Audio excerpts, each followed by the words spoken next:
Well, how's it going today, folks? I'm Braap and welcome back to the Braap Shack. Today we're going to be working on a 2009 Arctic Cat Crossfire 1000.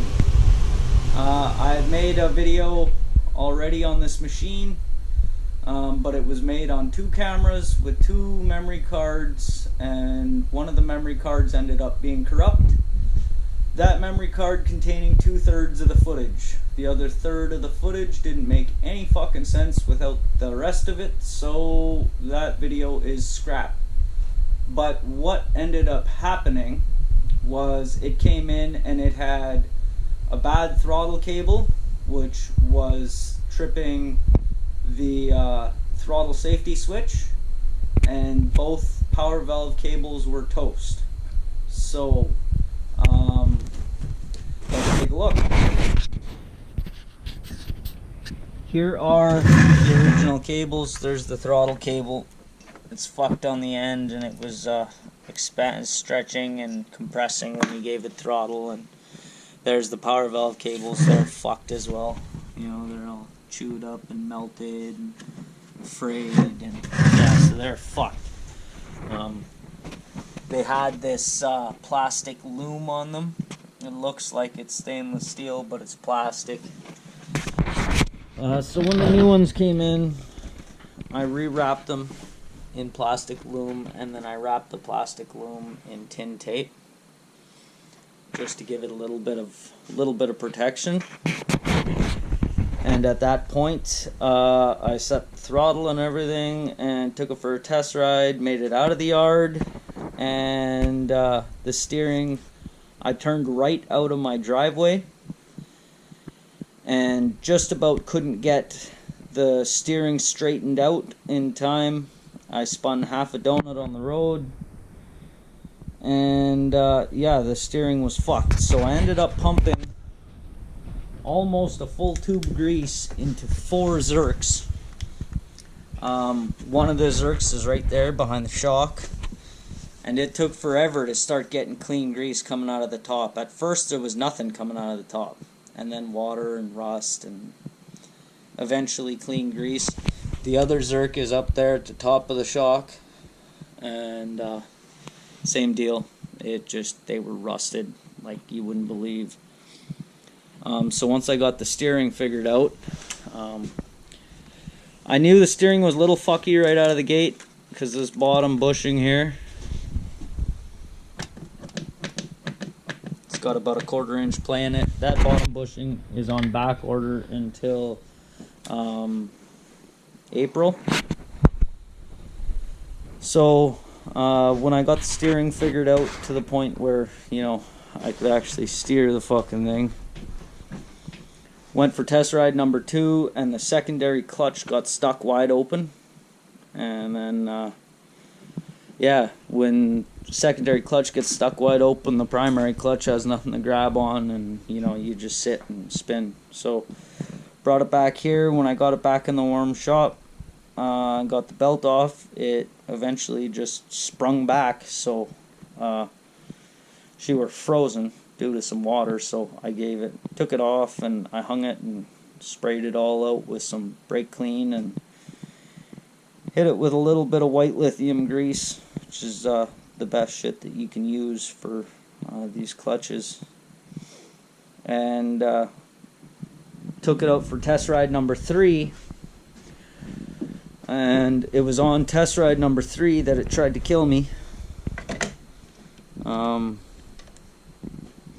I got it to the river, and I opened it up a little bit to listen for the power valves operating, and she got stuck wide open on me for about 4 seconds, and the throttle safety killed everything, and I had no feedback on the throttle anymore. And just like this, of course it's disconnected right now, but that's how it was. It was just flat. So I walked back home again, got old hurtin' again, and pulled it back here again, and started taking stuff apart. I pulled the throttle cable, make sure that that wasn't the problem, and it's obviously not. It's brand new.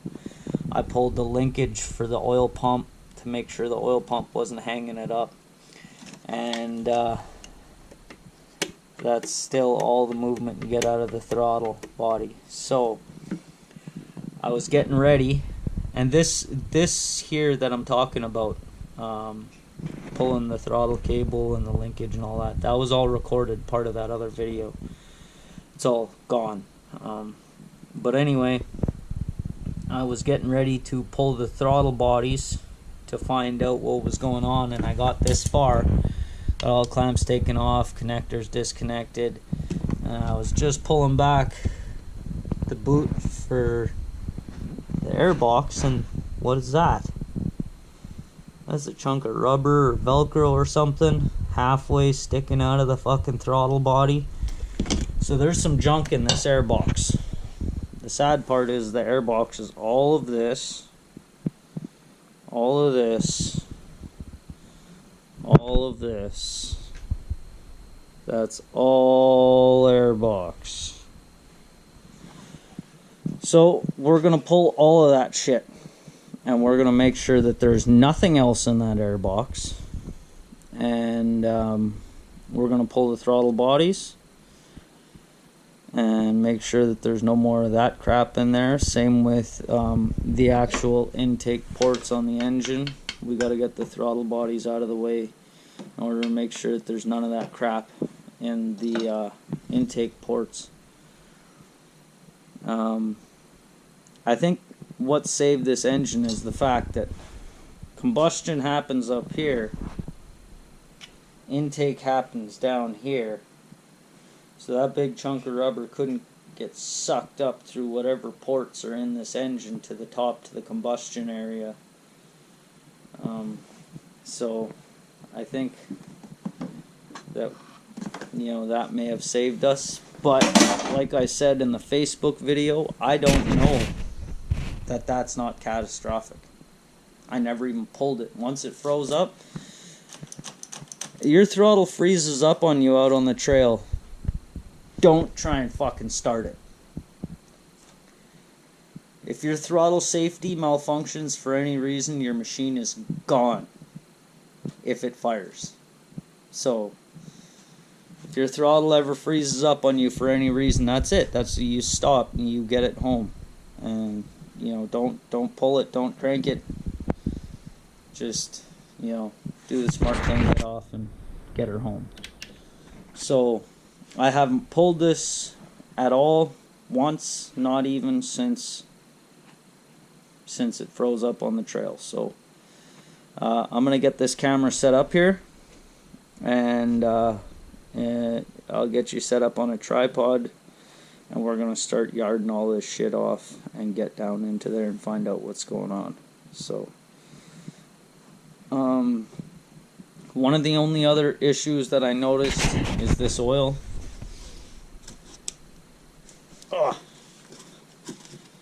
This oil is just regular blue. I know they do make synthetic blue snowmobile oil, but anytime you're dealing with an engine that uses power valves or exhaust valves, you gotta watch what you run, because power valves / exhaust valves, same fucking thing. They're some of them are picky with the oil that they use. I've heard horror stories from the Polarises, guys running cheap oil and their power valves get all sticky, and you know, you got to take them apart and clean them every fucking 5 rides. And yeah, so I would recommend AMSOIL, AMSOIL Interceptor or Dominator. I think they're both power valve rated good oils. Just a recommendation. Obviously that shit will work, but for how long until you're fucking all gummed up? But anyway, I'm gonna stop yapping. I'm gonna get you guys set up on a tripod, and we'll get this shit torn apart, and then yeah, we'll go from there. So give me a moment. Okay, well, we're gonna get a start on this. We're gonna disconnect the computer, the ECU. We'll take the power commander out of the way. unplug some stuff and move it out of the way so that we can get this main air box off. And we'll go from there.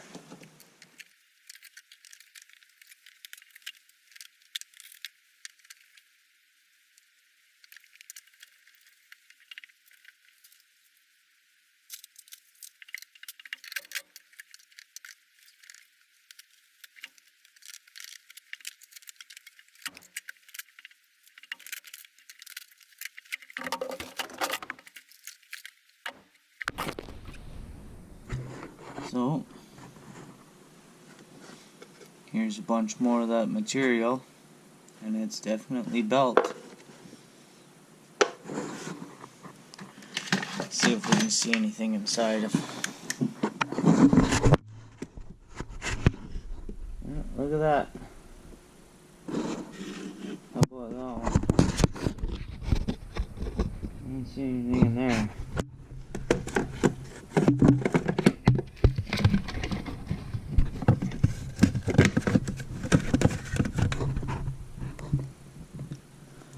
Need some long pliers or something.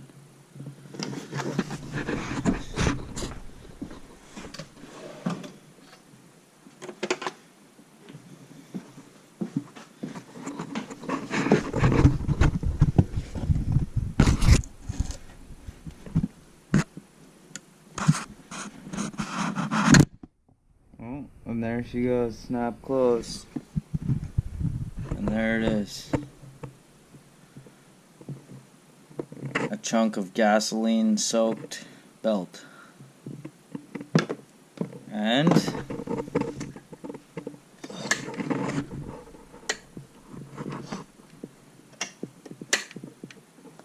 we've got full throttle action.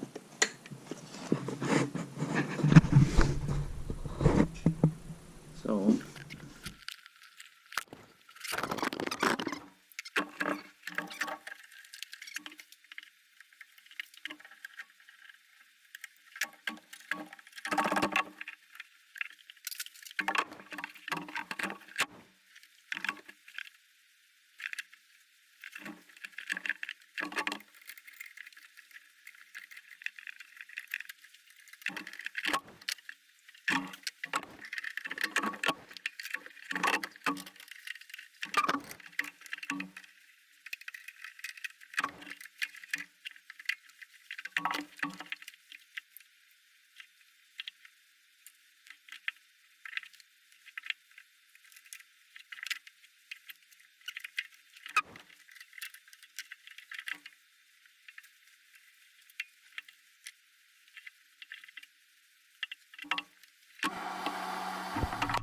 okay, so I wanted to pull the throttle bodies right out to make sure there was nothing else in there. Each throttle body has a return line on the bottom of it that does not look anywhere near accessible to remove, to actually pull them out. Now I can see inside of them, and I can see through the airbox, and I can see clear to the reeds on both sides. There's nothing left in there. So I'm gonna finagle these fucking things back down into place, making sure they're both nice and clean. We'll get them back into place, and then we'll go through and finish cleaning the airbox.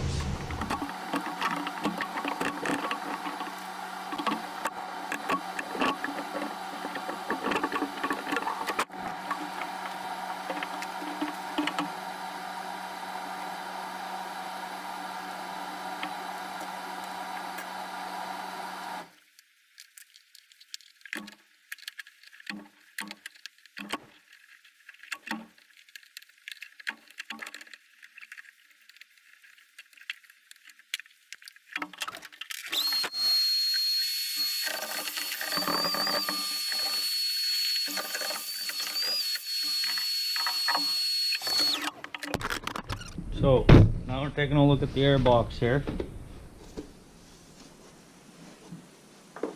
So it sits like this. This comes from up top out here at the nose.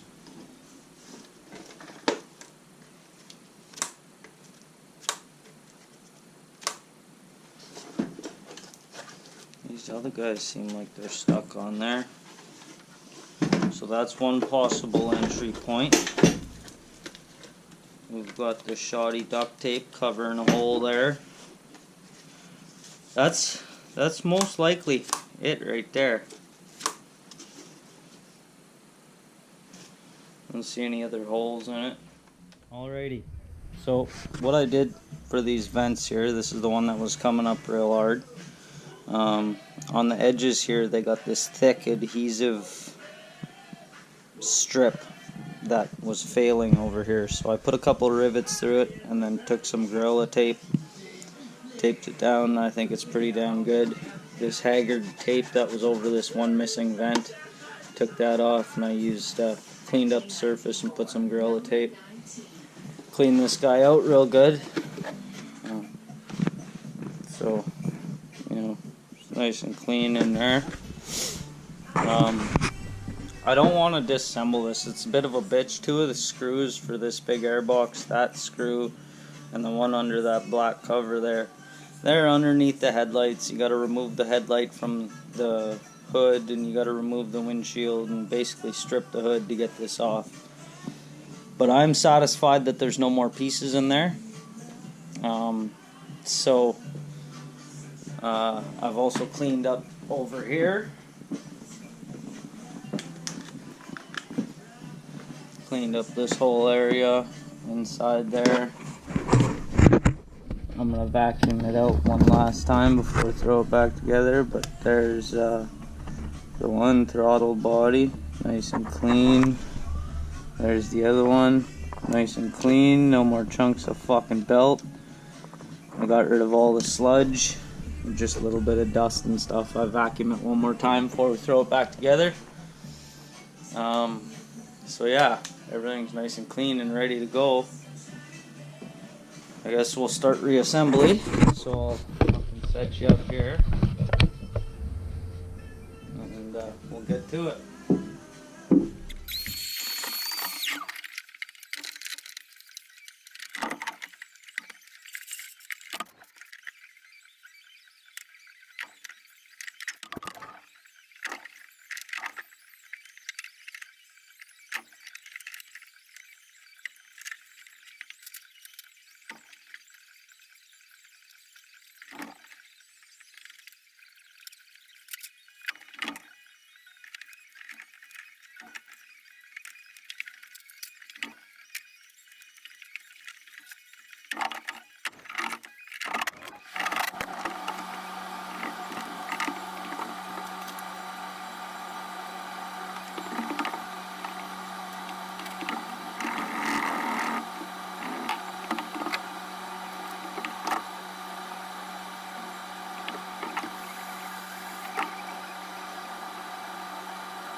Alrighty, so we got all that in.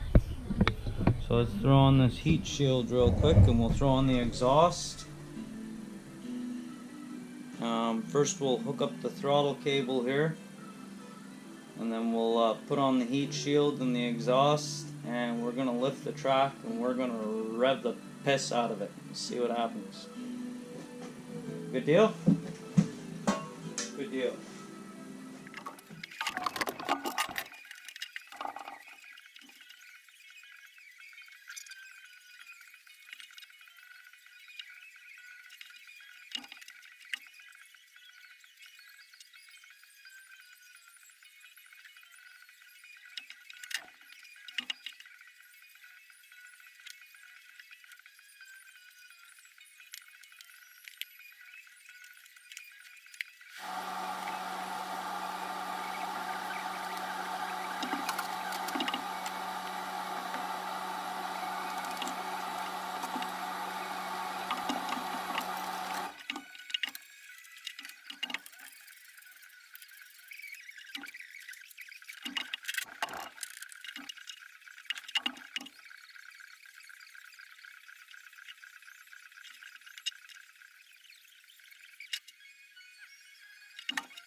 Alrighty, so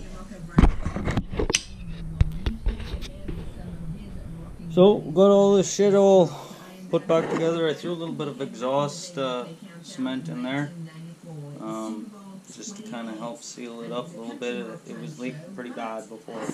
So give that about 10-15 minutes, and then we'll fire it up and we'll get it nice and hot and let that cure properly. But more than that, I'm going to lift the back end with a track stand and open the garage door here, and we're going to rev it, make sure that the secondary is opening and closing like it should. Same with the throttle, but the throttle, you know, it was definitely this junk. This all came out of that airbox. And this was the piece that was directly inside of the throttle body. That was that texture that we were seeing. Yeah, so there's this chunk of metal. There's a zip tie. All that came out of the airbox. So anyway, like I said, I'm going to get you set up here, and then we'll check it out. So give me I've got you strapped into a helmet right now, and I'm going to fire this thing up. I'm going to set you up over here so you can see the primary and secondary clutches. The secondary is the one that hung open, so we're going to make sure that that one opens and closes. If it does so, we're going to go for a quick little rip. We got the track stand, we're up off the floor.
So, at the end of the last clip there, I had taken the crossfire for a quick little rip, and I can't remember if I mentioned or not. It just didn't seem like the top end was all there, and it just didn't seem like it was screaming like it should.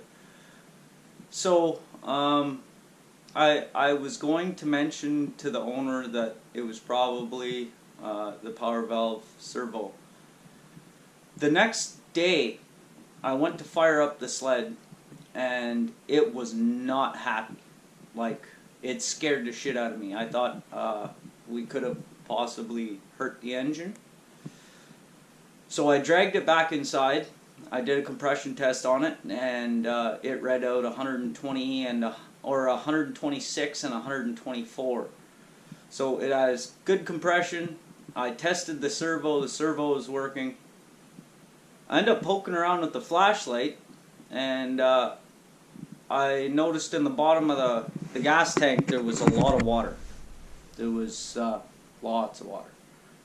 So I drained the fuel tank, I cleaned it really well, dried it right out, and I've topped her up. I threw $40 worth of good premium gas in there, which you should be running 91 in that machine all the time anyway. I don't know if that's what was in there, so it is now. I haven't pulled the cord yet, so well, I did to get it out of the shop, and it made noises like it should. So let's go see what a cold start says, because the last cold start didn't go so well. So let's check it out.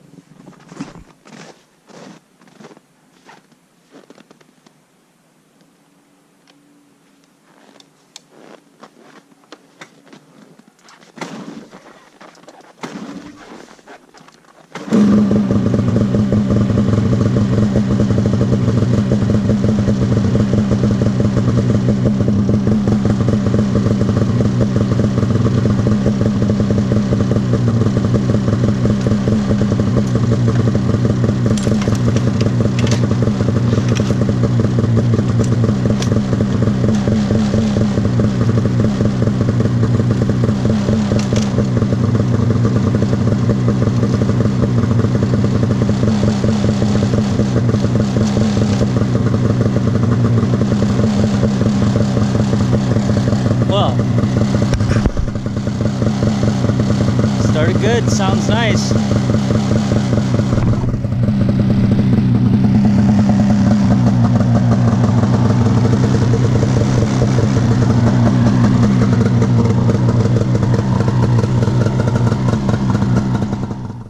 Okay, well, she's been idling for about, I don't know, 5 minutes.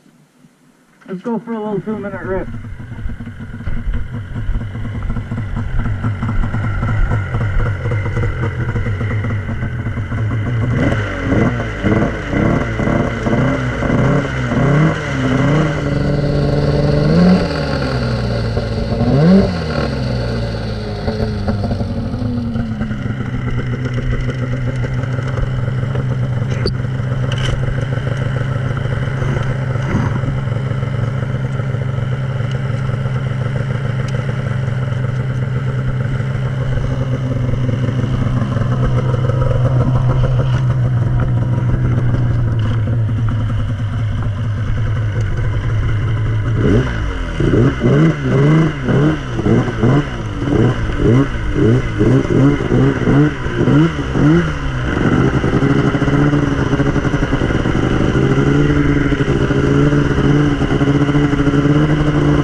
The last clip there. Top end still didn't seem like it was all there. It just, you know, it was quick and it pulled hard, but it didn't sound like a screaming two-stroke. So it came back in. I cleaned the power valves, flushed the oil system, completely took that blue oil right out, cleaned everything, put fresh oil. We've switched to Amsoil Interceptor.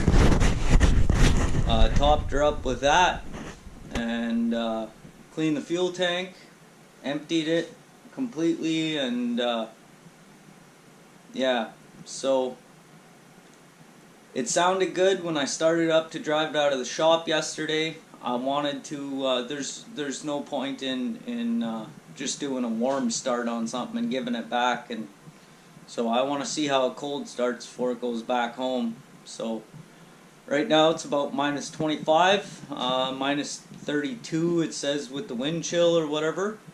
So let's go outside and fucking give it a tug and go for a rip.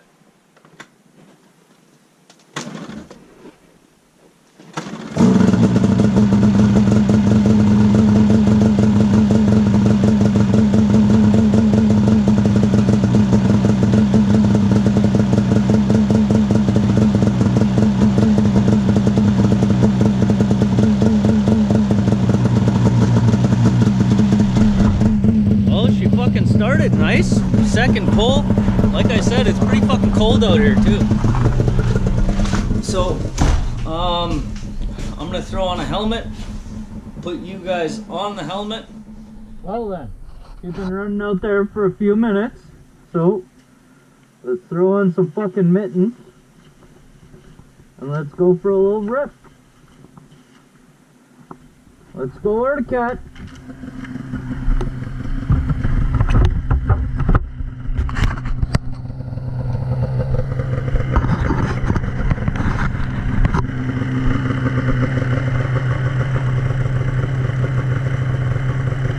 Yep.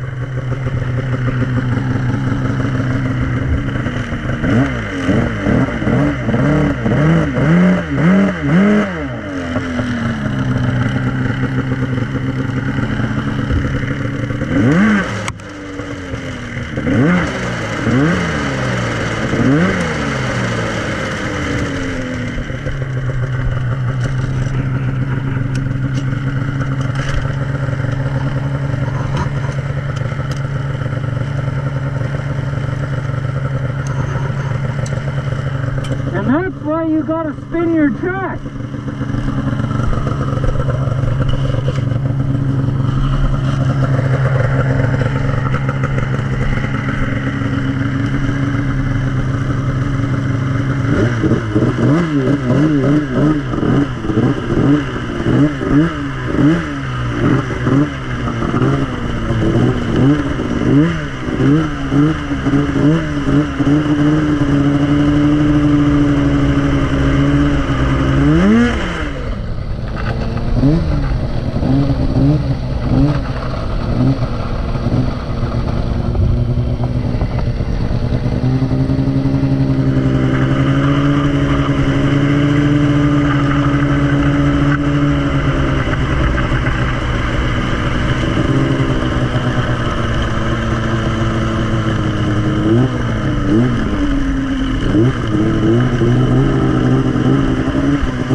So far, it feels better.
go, guys.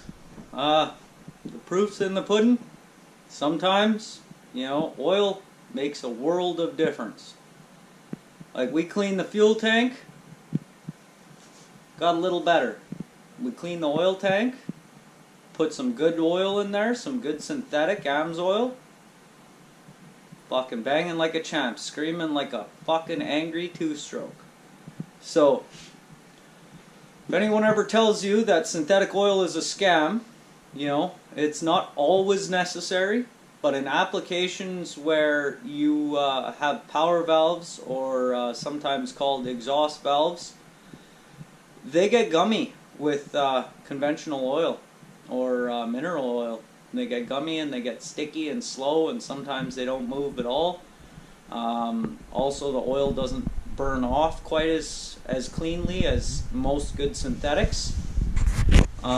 So if you're running power valves or exhaust valves, you know, all the newer Ski-Doos, Polaris, Arctic Cat, they all got power valves, exhaust valves, regardless of what they call them. And they all say that you need to run their oil. Well, you don't need to run their oil. You can run AMS oil, either Interceptor or Dominator, in any of your two-stroke equipment that's got power valves. If you got multiple brands of machines, rather than buying, you know, different brands of oil, and you know that machine's got oil but that one don't, well, just get a case of Interceptor or Dominator and run it in all your shit. But don't mix it. Clean your tank out before you put the AMS oil in. It's no good to mix oils. Anyway, that'll be it for this one, and it can finally go home to its owner, who I'm sure can't wait to ride her. So, until next time, have a gooder, folks.